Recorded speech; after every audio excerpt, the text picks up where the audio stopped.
الحمد للہ رب العالمین والصلاة والسلام علی سید المرسلین وعلی آلہ واصحابہ اجمعین، اما بعد۔ محترم بزرگ اور دوستو، اللہ رب العالمین کا بہت احسان اور کرم ہے کہ اللہ رب العالمین نے ہم سب کو مسلمان بنایا اور دین کی سمجھ عطا فرمائی۔ یہ اللہ ہی کا احسان اور اس کا کرم ہے۔ میرے بھائی بزرگ و دوستو، آج کا جو موضوع ہے ہمارا، وہ اپنی اوقات کبھی نہ بھولنے والا، کہ انسان کو چاہیے کہ وہ اپنی اوقات کو نہ بھولے۔ ایک واقعہ لکھا ہے، واقعہ وہ یوں ہے کہ ایک بہت زیادہ امیر آدمی تھا، بہت امیر تھا، اور اس کی جو گھر والی تھی وہ بہت زیادہ نیک تھی، اور حسن سیرت بھی تھی اور حسن صورت بھی تھی۔ وہ بہت اللہ والی تھی اور بہت زیادہ خرچ کرنے والی تھی۔ ایک دن دونوں میاں بیوی اپنے گھر میں بیٹھے ہوئے تھے کہ اچانک سے ہی دروازے پر کسی فقیر نے دستک دی۔ اس کی بیوی کی جو عادت شریفہ تھی وہ یہ تھی کہ اس کے دروازے پر جو بھی آتا تھا اس کو ضرور کچھ نہ کچھ دیا کرتی تھی۔ اس کی گھر والی دوڑی اور اس نے ایک روٹی نکالی اور اس فقیر کو جا کر دے دی۔ جب روٹی دی تو کچھ دیر لگ گئی، 1 یا 2 یا 3 منٹ لگ گیا۔ جب وہ واپس پہنچی تو اس کا خاوند کہنے لگا، اس کا شوہر کہنے لگا کہ اتنی دیر سے کہاں تھی، یہ تو فقیر ایسے ہوتے ہیں، وہ ہوتے ہیں، بہت الٹا سیدھا کہنا شروع کر دیا، اور کہنے لگا کہ یہ تو فقیر ہی ہیں اور فقیر ہی رہیں گے، ان کو ہاتھ اور پاؤں دونوں صحیح سلامت ہیں، پھر بھی مانگنے کی عادت سی بن گئی ہے۔ میرے بھائی بزرگ و دوستو، اس نے تکبرانہ طور پر ایسے الفاظ استعمال کیے جن کو اس کو نہیں کرنا چاہیے تھا۔ اس کے تکبر کی وجہ سے اللہ رب العالمین کی رحمت جوش میں آئی، اللہ کا غضب جوش میں آیا۔ اللہ کی رحمت تو اس فقیر پر جوش میں آئی اور اللہ کا غضب اس امیر آدمی پر غضب جوش میں آیا۔ بہرحال کچھ وقت گزرتا رہا، ایسے ہی چلتا رہا۔ کچھ ٹائم کے بعد میں اس آدمی کے حالات خراب ہونے شروع ہو گئے۔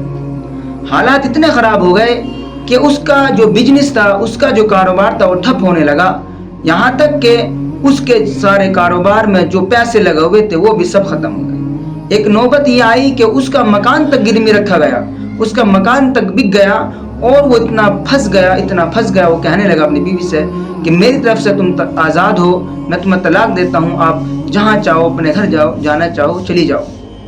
میرے بھائی بزرگ و دوستو، اس کی بیوی اپنے میکے چلی گئی۔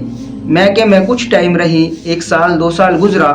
جیسے 1 سال 2 سال گزرا تو اس لڑکی کے رشتے آنے شروع ہو گئے، کیونکہ وہ لڑکی خوبصورت بھی تھی اور حسن سیرت بھی تھی۔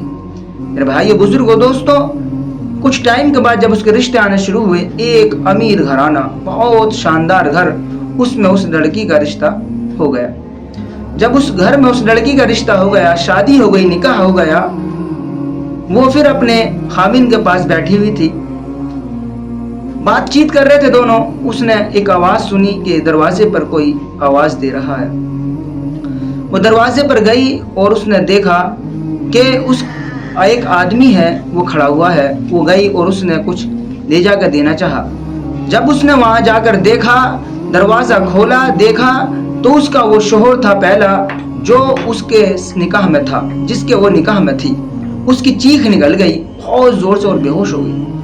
میرے بھائی بزرگ و دوستو، جب اس کی چیخ نکلی، بے ہوش ہو گئی، تو اس کے شوہر نے دوڑا اور اس کا شوہر وہاں پہنچا۔ پہنچنے کے بعد میں اس نے دیکھا کہ وہ یہ تو بے ہوش ہو گئی اور افسوس میں پڑ گیا۔ اس نے اس کو کسی صورت میں ہوش میں لایا اور لانے کے بعد میں پوچھا کیا ماجرا ہے؟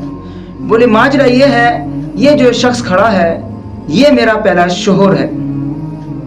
میرے بھائی بزرگ و دوستو، اس آدمی نے کہا اچھا تم مجھے جانتی ہو، مجھے پہچانتی ہو؟ وہ کہے نہیں، کہ میں وہ فقیر ہوں جو میں تیرے دروازے پر آیا تھا اور تو نے مجھے ایک روٹی دی تھی۔ آج اللہ کا یہ وہ احسان اور کرم ہوا، اللہ کا کرم ہوا کہ اللہ نے آج مجھے اتنا عالیشان مکان دیا، کاروبار دیا، سب کچھ دیا، اور سب سے بڑھ کر مجھے تمہیں دیا۔ بھائی بزرگ دوستو، اس عورت نے جب یہ سنا تو اللہ رب العالمین کی قدرت پر اس نے اس کا اللہ کا شکر ادا کیا۔ میرے بھائی بزرگ دوستو، جو مالک آسمانوں پر پہنچانے پر قادر ہے وہ زمین پر گرانے پر بھی قادر ہے۔ اس لیے میرے بھائی بزرگ دوستو، کسی کو نہ تانا دینا چاہیے، چاہے وہ کیسا بھی ہو۔ آپ کے دروازے پر جب آ گیا ایک سائل کی طرح تو اس کو کسی صورت بھی دے دینا چاہیے، جتنا ہو سکے اپنی حیثیت کے مطابق دے دو، اسے ڈانٹو مت، تکبر نہ کرو، ورنہ تکبر کریں گے اللہ رب العالمین ویسے ہی پٹک دے گا ہمیں پٹخ۔ اس لیے میرے بھائی بزرگ دوستو، ہم سب کو اپنی اوقات نہیں بھولنی چاہیے کہ اللہ رب العالمین کا ہی کرم، اس کے احسان ہے جو ہمیں اللہ رب العالمین نے عطا فرمایا۔ ہماری کوئی حیثیت اور کوئی ہمت اور کوئی طاقت نہیں ہے جو ہم مال کو جمع کر سکیں۔ اس لیے ہم لوگوں کو اپنے آپ پر، اپنے اعمال پر غور و فکر کرنا چاہیے کہ ہمارے دل کے اندر کہیں تھوڑا بہت تکبر تو نہیں ہے۔ اللہ تعالیٰ کہنے سننے زیادہ عمل کی توفیق عطا فرمائے، اور ہمیں اس واقعے سے نصیحت اور عبرت حاصل کرنے کی توفیق عطا فرمائے۔ وآخر دعوانا الحمدللہ رب العالمین۔